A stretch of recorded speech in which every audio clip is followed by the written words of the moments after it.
Dahil sa masamang panahon, nakaranas ng pagbaha ang ilang bahagi ng bansa. Sa Malabon, problema rin ng baha kahit wala namang ulan. Saksi, si Mark Salazar.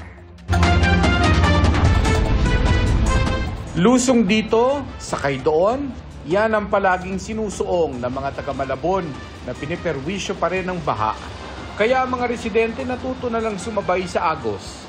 Parang nasanay na rin po kami kasi ganito, talagang ganito na rin po talaga sa Malabon. Talagang adjust lang. Tulad sa Panghulo na may kangkungan na sa baha, ang gate ng paaralang ito permanente na ngang isinara.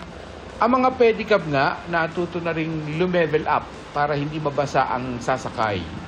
Sa barangay Hulong Duhat naman, dahil hindi na praktikal magsuspinde ng klase, nakaalalay na lang ang mga libreng sakay para sa mga estudyante. Hanggang tuhod naman ang baha sa Rizal Avenue Extension na papuntang Malabon City Hall. Ang isang motorsiklo tumirik na dahil sa tubig. Karito na parang balsa naman ang diskarte ng iba. 20 pesos ang bayad para hindi ka mabasa. 30 hanggang 40 pesos naman kung sa pedicab. Sa Malabon Central Market, hindi na nawawala ng baha kahit pa walang ulan. Ang sinasabing dahilan ng ilan, Pagkakalam ko sir, sira lang po yung prensa ng nabotas kasi kaya nagkaganito eh. At saka natural na din kasi tagulan na rin eh. Tagulan na rin. Saka uupa rin naman siya pagka halimbawa, hindi lang siya masasabay ng ulan. mahigit isang taon na rin kasing nasira ang navigational gate na humaharang ng tubig tuwing high tide. At habang sira ito, asahan daw na malulubog ang maraming lugar sa lungsod na below sea level.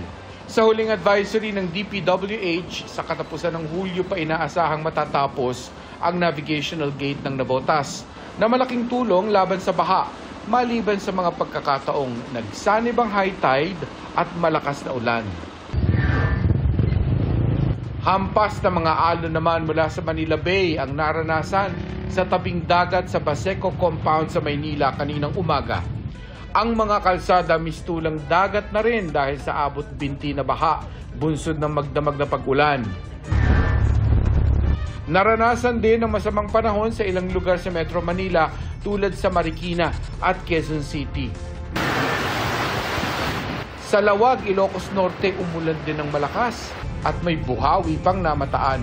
Ayon sa Pag-asa, dulot yan ng thunderstorm na epekto ng habagat.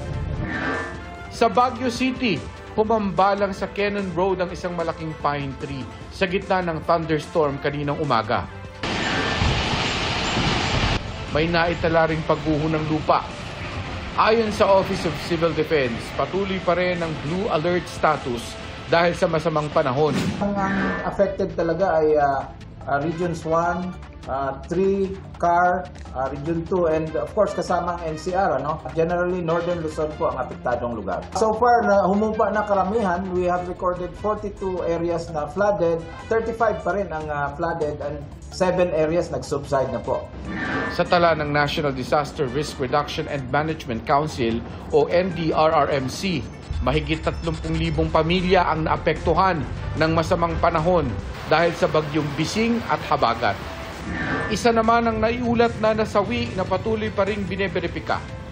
Para sa GMA Integrated News, ako si Mark Salazar, ang inyong saksi. Mga kapuso, maging una sa saksi. Mag-subscribe sa GMA Integrated News sa YouTube para sa iba't ibang balita.